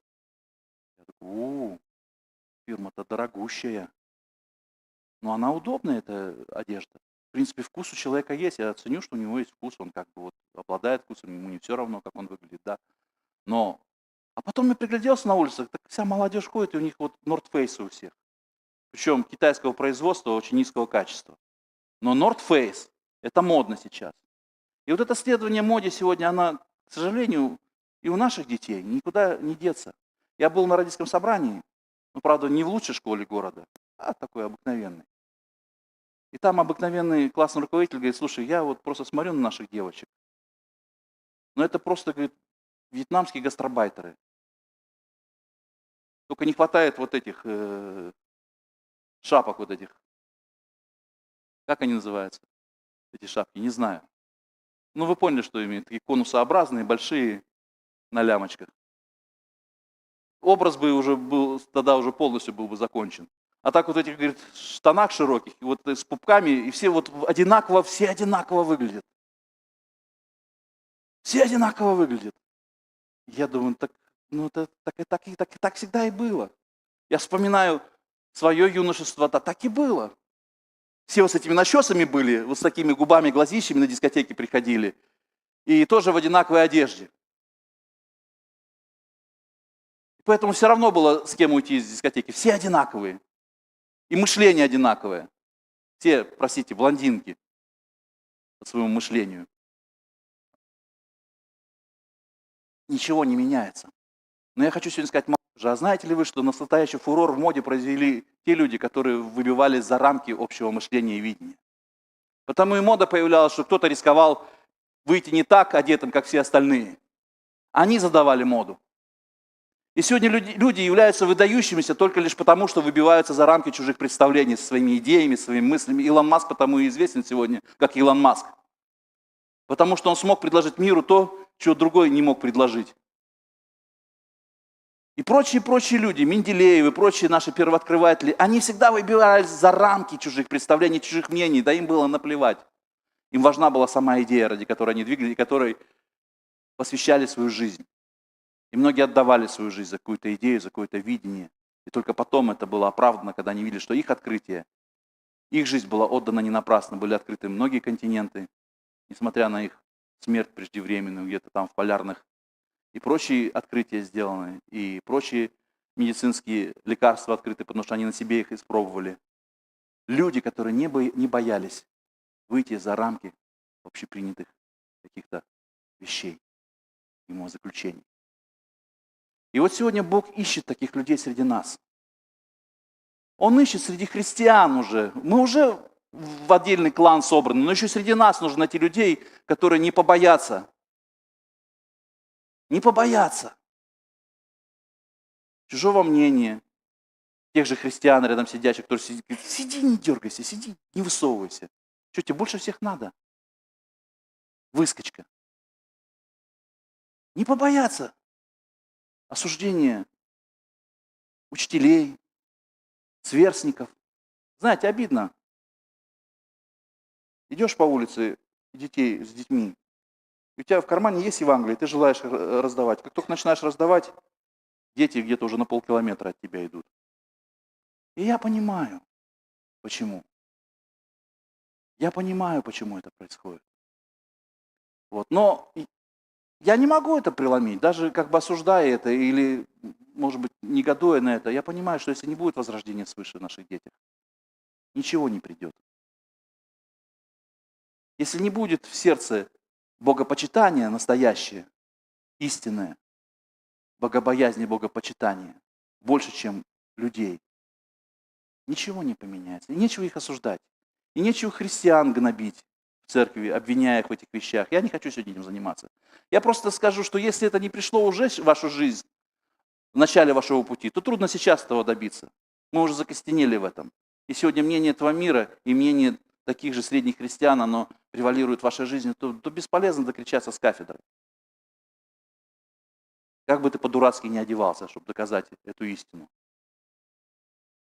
Потому что, но Бог ищет этих людей, кто пойдет для нас и кого нам послать. И только тот, который сможет переступить эту черту общих норм, общепринятых каких-то воззрений, тот и будет способен быть христоносцем. Какими были Мария, какими были Иосиф, пастухи, волхвы. А знаешь, я тебе еще одну вещь скажу. Мы думаем, что надо стать совершенным, таким каким-то, знаете, чтобы понести какое-то служение. Я скажу вещь, которая, может, вы не задавались этим. Знаете, почему многие из братьев сегодня за кафедру не выходят, хотя там за скамейками такие глубокие вещи могут говорить между собой. Иногда хочется сказать, слушай, ты такие глубокие вещи, чем мы тебя за кафедрой не видим? А потому что тоже присутствует вот это, знаете, мысль, я несовершенный, я сейчас выйду здесь за кафедру, тык-мык, пык, и как я буду глупо выглядеть? Вот когда я стану Билли Грэмом, когда у меня будет проповедь подготовлена, как у Билли Грэма, вот тогда я выйду смело, и я как дам. Слушай, сколько мы будем ждать времени, пока ты станешь Билли Грэмом? А так хочешь, чтобы ты уже сегодня вышел. Пусть тык-мык, но ты скажешь эту истину в простых словах, и многие возрадуются. Как многих сестер нету со стихами или своими откровениями, потому что та же боязнь. Как дура, сейчас выйду и буду красная стоять, потому что я знаю себя. Я краснею, когда волнуюсь. Некрасивая буду, как минимум. Сестры, простите, какие-то вещи специально вот так добавляю красок своих, чтобы мы понимали проблему. Почему многие на улице проповедовать боятся или благовествовать? Потому что, тоже боятся, что не такие они уже совершенно, они сегодня еще не благовестники, как надо. Вот надо научиться, 5 школ закончить. И они постоянно учатся. Я смотрю на многих христиан, в каких-то библейских школах учатся, какие-то семинары проходят, но где вы дальше? Не к вам говорю, вы тоже учитесь, кто-то на свой счет примет, но я вижу, всю жизнь учатся, но я не вижу их в служении. А в служении идут, люди безграмотные, какие-то в умственном, в этом в понимании нашем, недостойны, но они служат. Пусть не ярко, но полезно. И ученых степеней при этом не имеют. Я не осуждаю сегодня образование, оно важно. И я считаю, что пастор должен иметь образование как минимум. Проповедники тоже должны учиться, и гомилетику знать, и прочее. Я не отвергаю этого. Но если у вас этого нет, не значит, что не надо пока служить. Это будет глупо выглядеть. Оно не будет глупо выглядеть, если это будет от Бога. Оно всегда будет выглядеть выдающееся. И будет Богом, прежде всего, оценено, не людьми. Мы никогда не угодим людям, я еще раз повторю, никогда. Как бы мы ни старались соответствовать этому миру, или этой церкви даже, кто захочет, всегда нас найдет изъян. А что вы думаете, в Марии не было изъянов? В Иосифе? Знаете, я всегда их представлял совершенными людьми, всегда восторженно о них говорил. Но я так подумал, почему бы не посмотреть сегодня критически на них, если захотеть? Мария. Надо же додуматься, на последних сроках пойти с мужем на перепись. Да здравая женщина сказала бы, ты что, Иосиф, куда мне? Это только в рисуночках нам рисуют, что они на ослике ехали. Вы где-нибудь в Писании видели, что у них ослик был? А вот наше мировоззрение, наше сознание, оно считает, что она обязательно должна быть на ослике. По-другому мы не представляем, как она беременная могла поехать 3 дня в пути пешком пойти. Это безумие, даже для нас. Поэтому мы ослика придумали. Друзья, я скажу, что не было никакого ослика. Вы поверите, если я скажу, что не было ослика? У меня есть аргумент. Если бы у них был ослик, они бы в пещере не остановились. На ослика бы себе смогли номер поменять, как минимум. Кто согласен? Это валюта, прежде всего.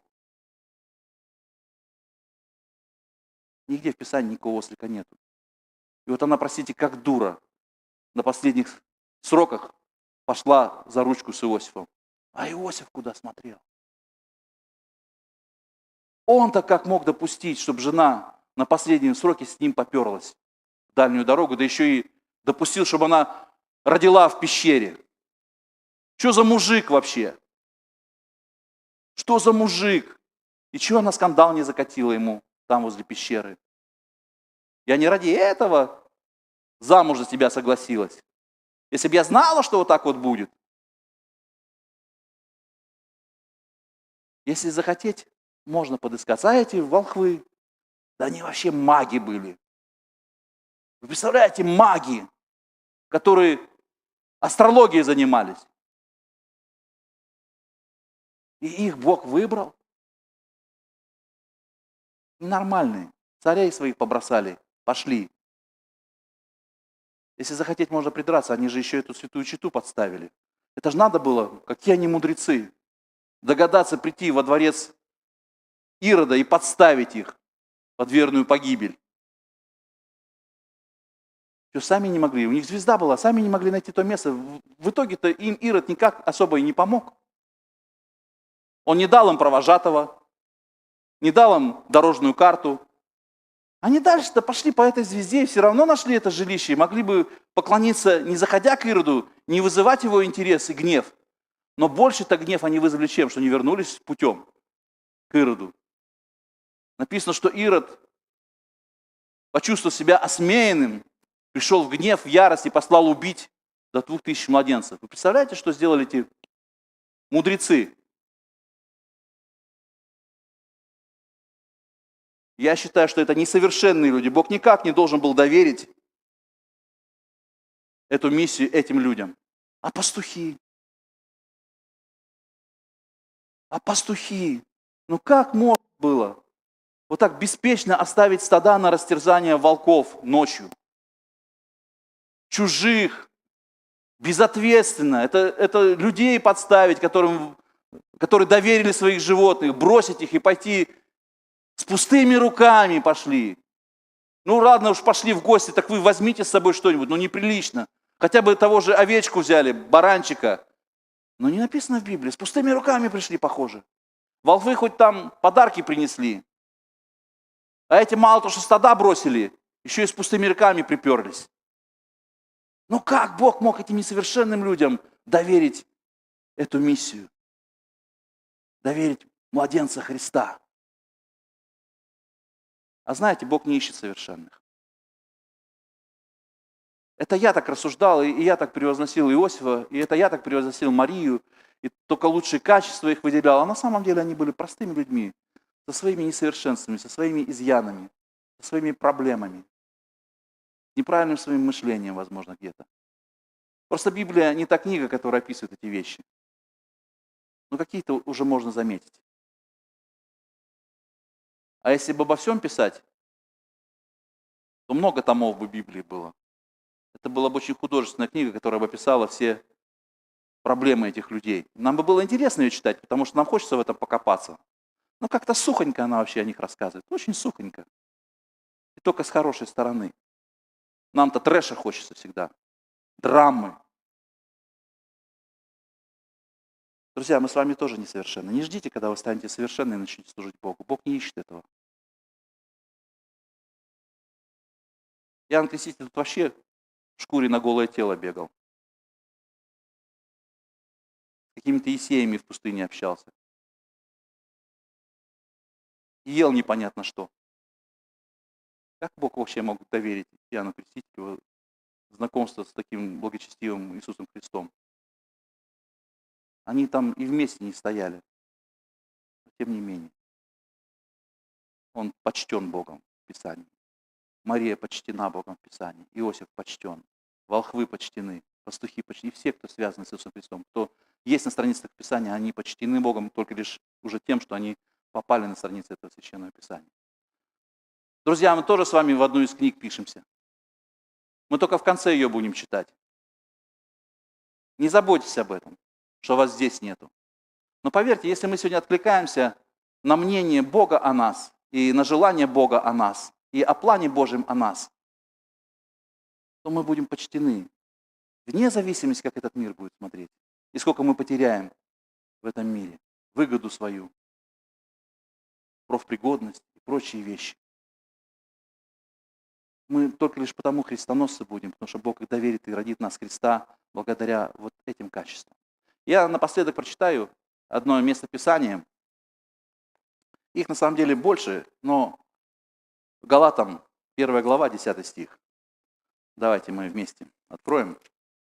Вы, наверное, раньше меня, пока я буду здесь без закладок.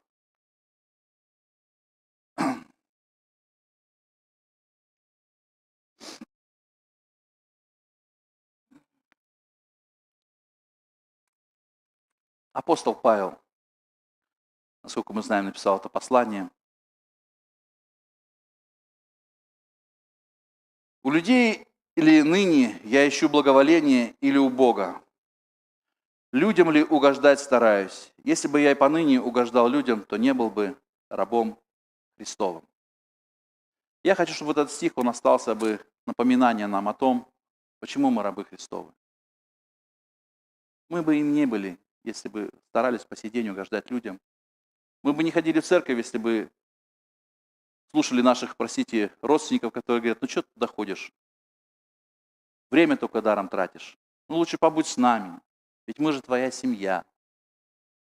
И прочие вещи, которые мы слышим каждый день, этот фон, он не прекращает фонить. Вот. Но апостол Павел говорит, я все посчитаю за другим, считаю ради превосходства познания Иисуса Христа. Вот потому он апостол Павел для нас, потому что имел такое суждение и имел такой характер. И был при этом несовершенным. Хотите, я вам про апостола Павла расскажу? Плохие вещи. Могу. Потому что о каждом можно. Мы несовершенны, и они были несовершенны. Но еще раз говорю, Бог не ищет нас совершенно. Он просто берет человека, согласного ему служить, и бросает его в самый центр событий. Пусть Бог нас благословит. Может быть, не совсем, друзья, о Рождестве, но апостол Павел пишет, что Бог благоволил родить в нем сына, потому что он последовал Христу. Надо, чтобы сын его родился в нас. Сын Божий родился в нас. Родился в нас. чтобы это место, хлев, оно было приготовлено все-таки. Несмотря на несовершенство этого места. Да, там полно сегодня разной скотины. В нас. Но Бог уже благоволил открыть нас Сына. Пустите его в этот хлев. И там засияет все. И скотина никуда не денется, но она преобразится просто, станет святым животным. Пусть Бог благословит. Аминь. А молиться, предложи ты помолиться, ты это лучше сделаешь.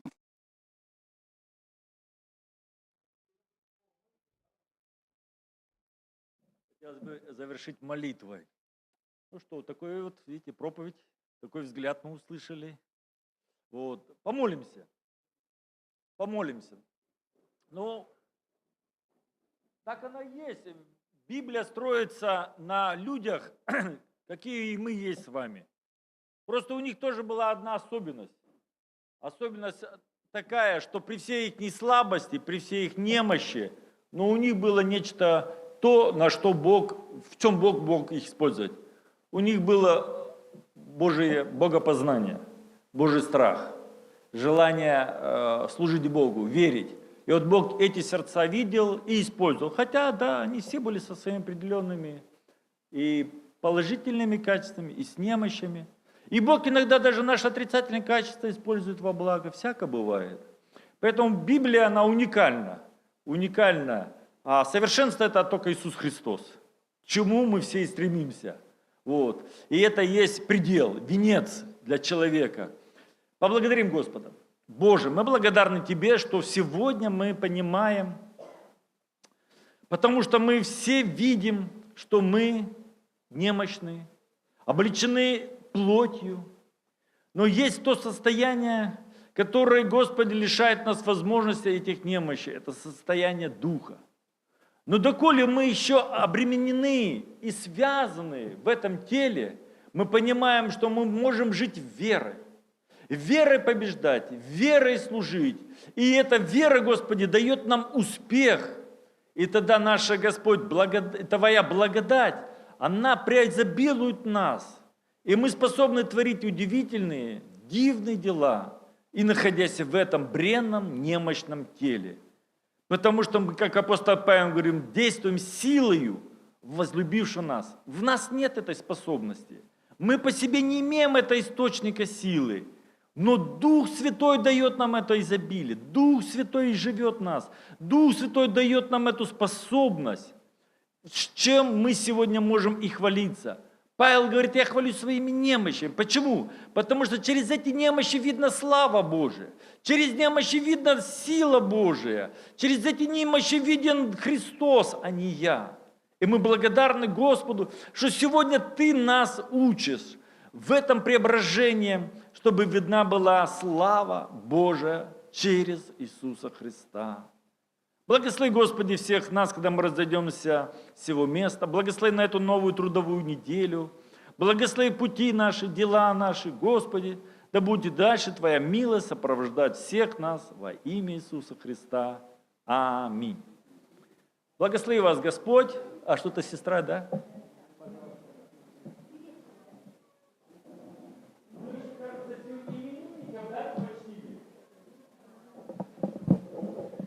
Дорогие мои, я так рада быть в Доме Божьем, в семье. Вот, спасибо огромное, что вы молитесь за меня.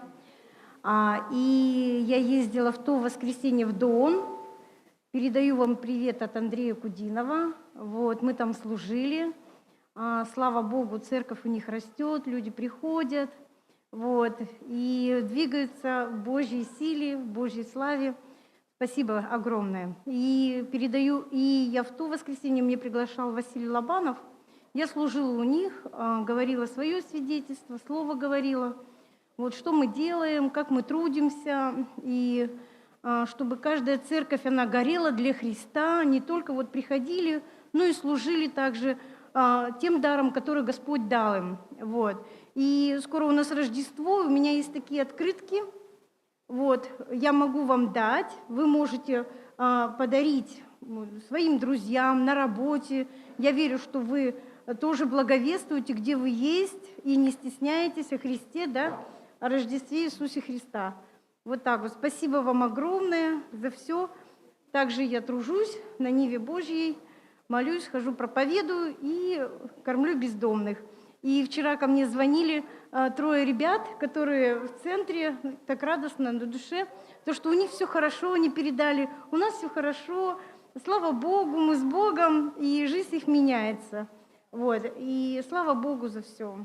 Вот. Господь прилагает, спасаемых в церковь. Знаете, вот я вчера читала, можно поделюсь немножко, просто вот это вот переживание, знаете, вот нужно его рассказать, да, людям. «Я есть истинная виноградная лоза, а отец мой виноградарь. Всякую у меня ветвь, не приносящую плода, он отсекает, и всякую приносящую плод очищает, чтобы более приносила плода». Смотрите, мы ветви, и он говорит, кто не приносит, он отсекает. Но кто служит для Господа, он делает, чтобы более приносила плода. Вы уже очищены через слово, которое я проповедал вам. Прибудьте во мне, а я в вас. Как ветвь не может приносить плода сама собою, если не будет в лозе, если не будет в Боге. Бог в нас, а мы в нем, понимаете? Так и вы, если не будете во мне. Я есть лоза, а вы ветви. Кто пребывает во мне, и я в нем, тот приносит много плода, ибо без меня не может делать ничего. Вот мы без Бога не можем делать ничего. Бог в нас, а мы в нем. И я все время говорю, это не моя заслуга, это Бог вложил в сердце мое.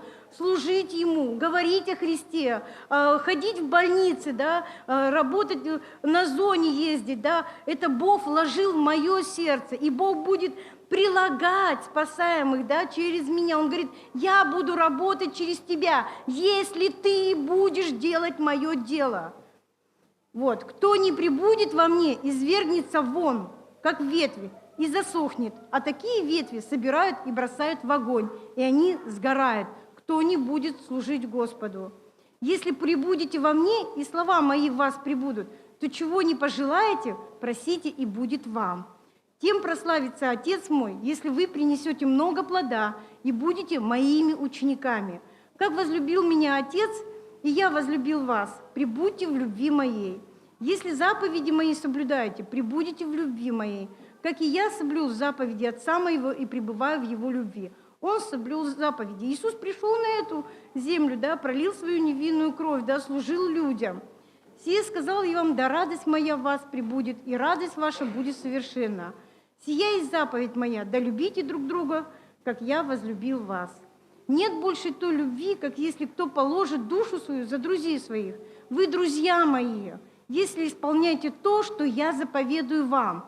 Я уже не называю вас рабами, ибо раб не знает, что делает господин его, но я назвал вас друзьями, потому что сказал вам все, что слышал от Отца моего. Не вы меня избрали, а я вас избрал. Господь избрал каждого из нас и поставил вас, чтобы вы шли и приносили плод, и чтобы плод ваш пребывал, дабы чего не попросите от Отца во имя Мое, Он дал вам. Сие заповедую вам, да любите друг друга. Если мир вас ненавидит, знайте, что меня прежде вас возненавидел. Если вы были от мира, то мир любил бы свое. Вот сегодня Мирослав, да, рассказывал, мы не от мира сего, да, Господь нас вот таких принимает. Но я избрал вас от мира, потому что ненавидит вас мир. Помните слово, которое я сказал вам? Раб не больше господина своего. Если меня гнали, будут гнать и вас. Если мое слово соблюдали, будут соблюдать и ваши. Но все то сделают вам за имя мое, потому что не знают пославшего меня. Если бы я не пришел и не говорил им, то не имели бы греха, а теперь не имеют извинения во грехе своем. Ненавидящий меня ненавидит и Отца моего.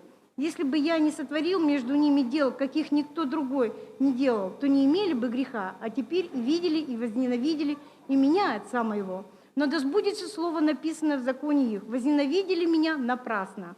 Когда же придет Утешитель, которого я пошлю вам от Отца, Дух истины, который от Отца исходит, Он будет свидетельствовать о мне. А также и вы будете свидетельствовать, потому что вы сначала со мною. И Слово Божье, оно незаменимо. Даже если вы дадите эту открытку, тут есть молитва покаяния, И кто такой Иисус Христос? Он не на картинках, Он наш Бог живой, который пролил за нас кровь невинную. Спасибо огромное. Братья и сестры, в один момент, мы сегодня за именинники-то упустили. У нас есть именинники? Нету, да? Все тогда, значит, так оно и должно быть, да? Спасибо всем, да благословит вас всех Господь. С миром.